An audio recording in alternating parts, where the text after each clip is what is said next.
Filengue, capitale du Koufei, est située à 180 km au nord de Niamey. Sa population vit au rythme de saison avec l'agriculture, l'élevage et le commerce. Filengue est une contrée historique. Son canton date de la nuit des temps. Dans ces traditions, le cheval occupe une place de choix. Dans les années 1940, un cheval va porter à la postérité sa région et son pays. Ses performances d'abord au Niger puis au Nigeria ont fait de lui une légende. Dokin iska ɗan Filinge.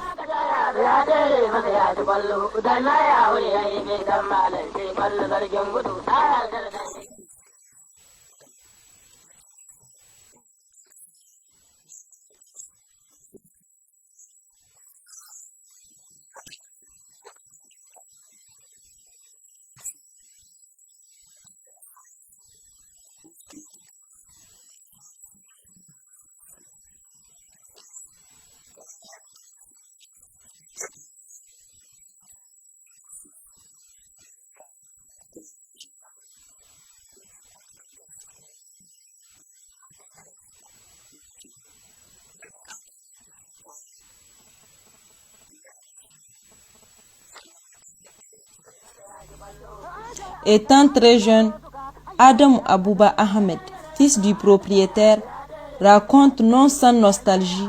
l'époque où ce cheval avait commencé à montrer des prouesses qui font de lui un cheval au pouvoir surnaturel. Lokaci ya kai na zuwa Azawak ya biyo gidan Mala a Jinjim. Shi kenan sun ka taso sai Mala ya ce bari in rikaye ka sai ɗebi ruwa da buta ya kamo buta sai rikaye suna ta hira. Ina ka samu dokin ya ce ai na sha zakwa da shi ne ya ce a'a yanzu dai ni ganai ya ce to dokin nan tarmamun shi ya tsaya lokacin duhuwa da suka ba doki na hika-hikai gare shi akwai hika-hikai gare mutane ba su ganin hika-hikan amma hika-hikai na gare akwai wani doki shi ko nan dajin da ya yi suna ya mai aka zuwa da shi in duk taro ya tashi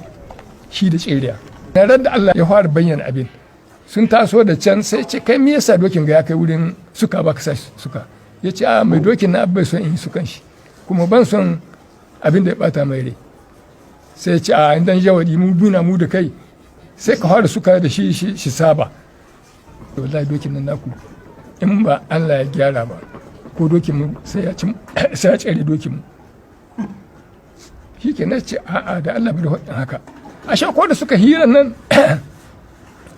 dan mai dokin shi a nan kwanci shi ma wurin nan sai sai yaro ta iske uba ya ce hawa ne jiya da shi da tankari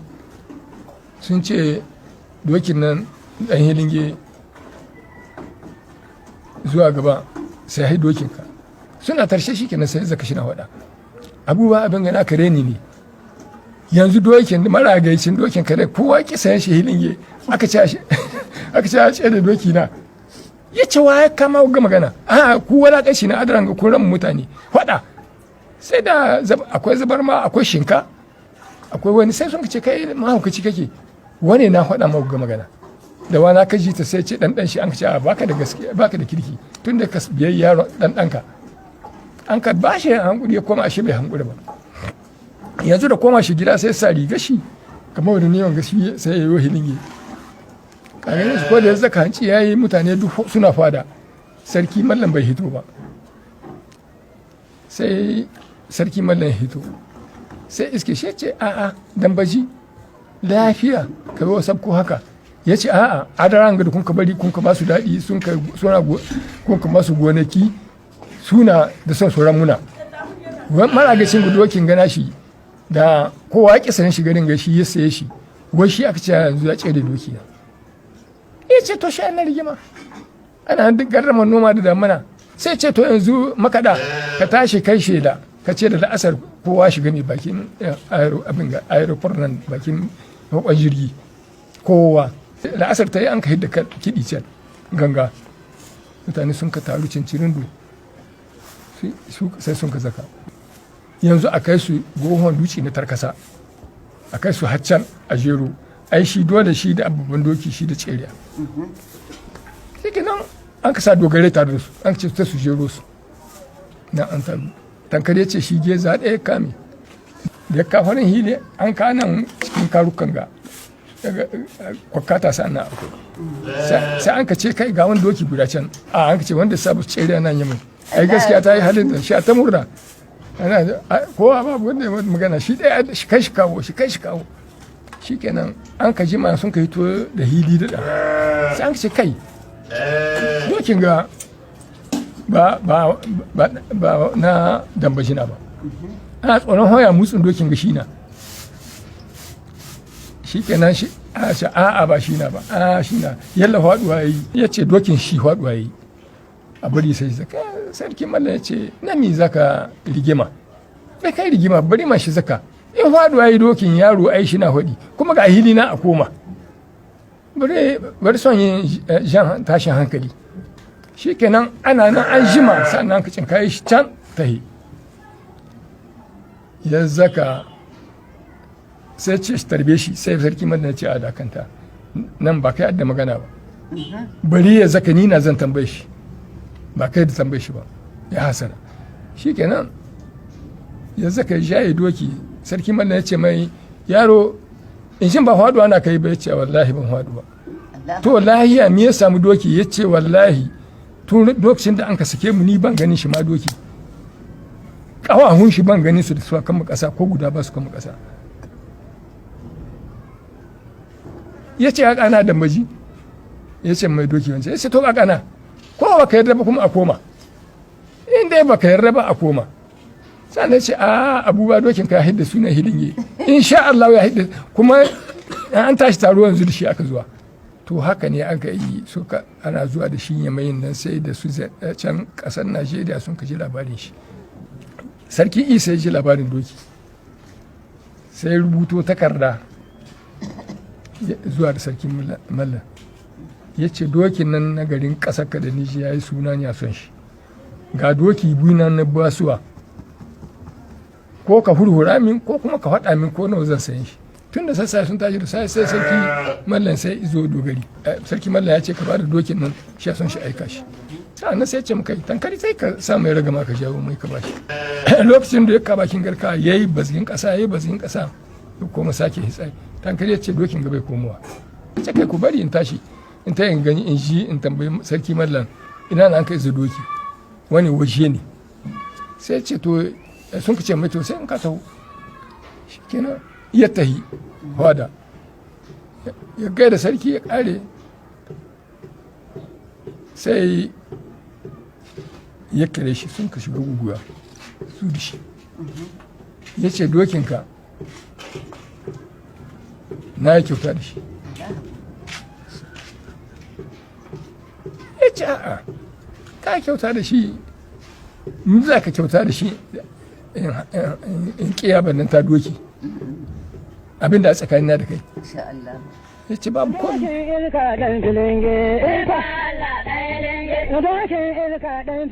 sarkin argungu ya aiko ce sarki mallan shi bida da kiskuwa na hidin yarji akwai da kiskuwa. Une fois au Nigeria, la morphologie du cheval fait douter Serkin Gobir Issa en mode Nafarko qui s'attendait à un étalon imposant et puissant. Sai na ramba ɗaya zo shi na sarkin argungu waka ya ce ka in ka iya waka ka kai mu dokin nan ka ji mahani ka sarkin da ya nake da tesa nan garmaho na aka sai an kai doshi garmaho dan mallan shi kwalle sarkin gudu na da ɗaya. Cette chanson est une panoplie de louanges à l'adresse de Dokin Iska Dan Filingue. Narambada, le griot de la cour royale de Gobir Issa, le qualifie de cheval ayant des pouvoirs surnaturels et qu'il n'a point de concurrent sur terre. El Haj Ibrahim Dattizo est aujourd'hui âgé de 96 ans. Il est à ce jour le seul témoin à avoir connu et même chevauché Dokin Iska. C'est lui que Serkin Gobir Issa a désigné comme jockey attitré de Dokin Iska. Il raconte avec une émotion à peine contenue ses victoires mémorables sur des chevaux de haut de gamme.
Akwai wani bature Wilson farar hwata di uba na Sokoto. To mun ka tayi mun ka shiga jirgi mun ka tayi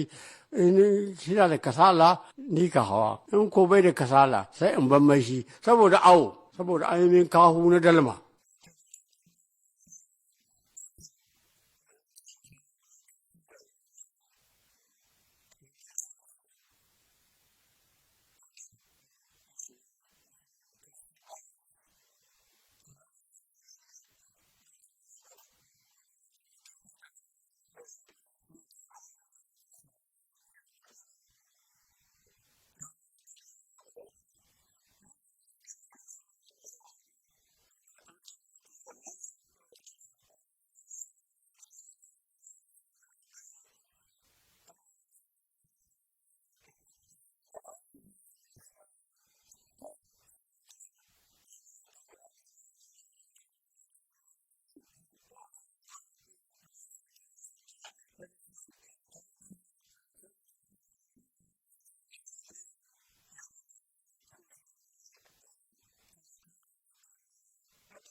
Don mu samu iri wanda an taɓa sayan godiya ta gudu an ka sai mai an ka tayi an ka yi barbara da shi baye Allah da iko ne ya samu ciki to sai ta haihu idan da ta haihuwa to inda Allah ya abin gar ka san bai gadon uba ne ba har ya girma ya zama babban mu kai na mun teri bai abin gaba sai an kamar sai na hawa zai ba gudu kafin ya shi mutum to an kaba wasu uban dawaki nan kiwo ne to da an kaba da kiwo ne nan sai ga ɗan hilingi maimakon a ɗan da shi ya ji daɗi sai ga shi ana ganin ɗan hilingi ya harawa gada aka ebowa ana ya ɓobe ga baya ana komi sai an kai sai an horo ke wanda waki sai an ka ba magajin katu to magajin katu da shi nan tare da shi sai ga dai alamun da dokin ga wani ciwo a gare ya abun gane sai an kama da shi nan gida barga da nan Allah ya mai cikawa mun yi mai zo ba irin gidan nan a wanda za ka matsayi haka mai ya faɗi to shi ne mun kai to sai an ka jawo shi an ka jewa ciki. Dans le souci d'immortaliser la mémoire de Dokin Iska Dan Filingue, un festival qui porte son nom a été institué à Filingue avec comme objectif promouvoir le sport équestre dans la zone, faire découvrir les valeurs culturelles du terroir, susciter un engouement autour de l'élevage des chevaux de race Arewa, pour ne citer que cela.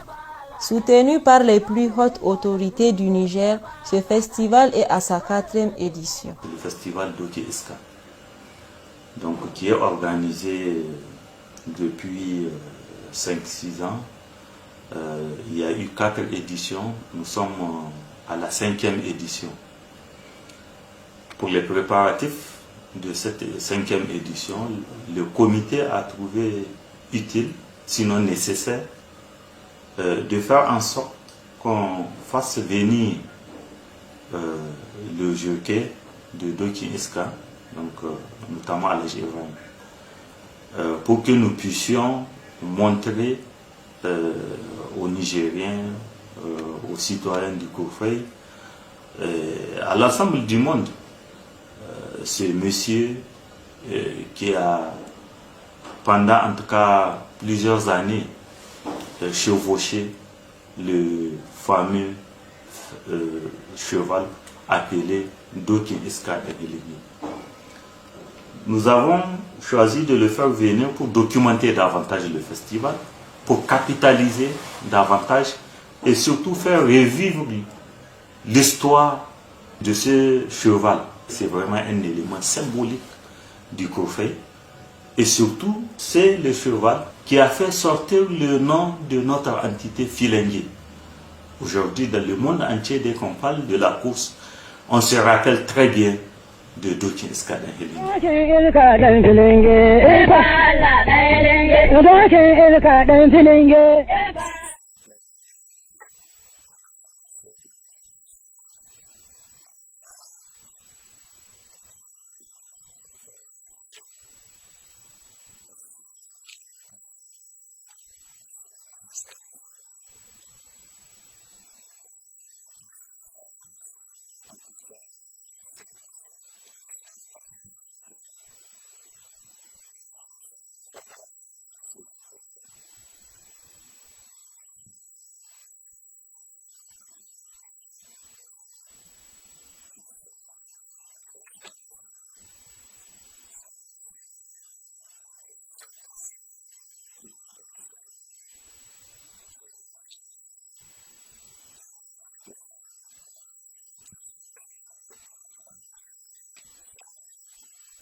Dokin Iska Dan Filingue est une légende. Tout ce qui a été dit et redit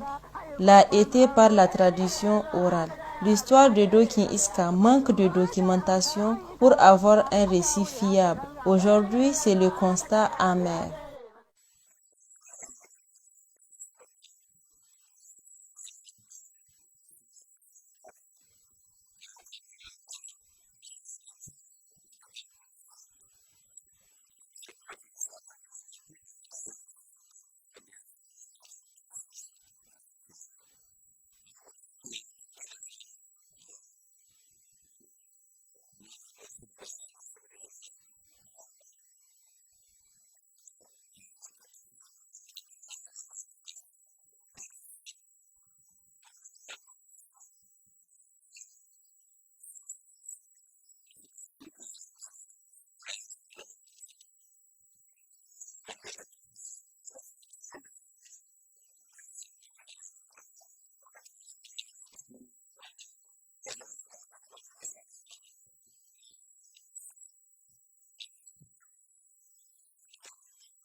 Monsieur le président du comité, je voudrais sincèrement vous féliciter pour cette initiative puisque je suis un témoin des efforts que le comité et la population du Kourfaï déploient pour pérenniser le festival Dokin Iska. Et effectivement, la dernière édition, on était en pleine organisation lorsque la pandémie est venue l'interrompre.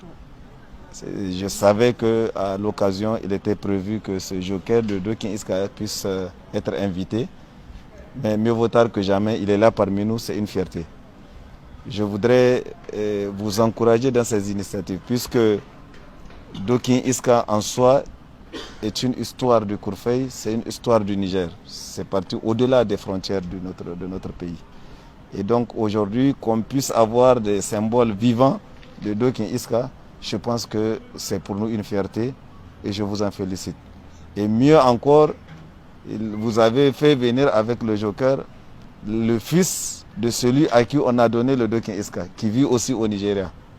Donc vous avez ici deux symboles vivants de la légende de Dokin Iska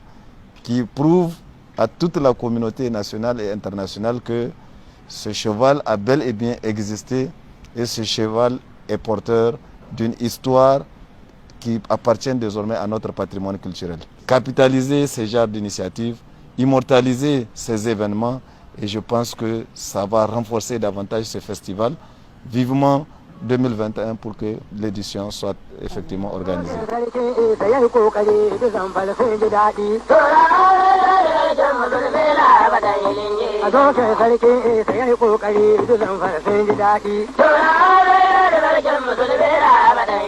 da kauye da birni na bukatar ganin dokin da ya yi suna da dale ta kome zura mutane na karadin gani na yi ina da hadaji an yi taro suka haɗe ko da gwandu sun zo ina da yanzu an ga daya bai hatere masa ya ci kwallo ina da hadaji an yi taro suka haɗe ko da gwandu an zo ina da yanzu an ga daya bai hatere masa ya ci kwallo an ta ankar an yi taro suka haya wuri haka tanga ina da yanzu an ga daya bai hatere masa ya ci kwallo dan na ya wuri ya yi bai dan malam sai kwallo zargin gudu ana da dan ilinge dokin ilka dan filinge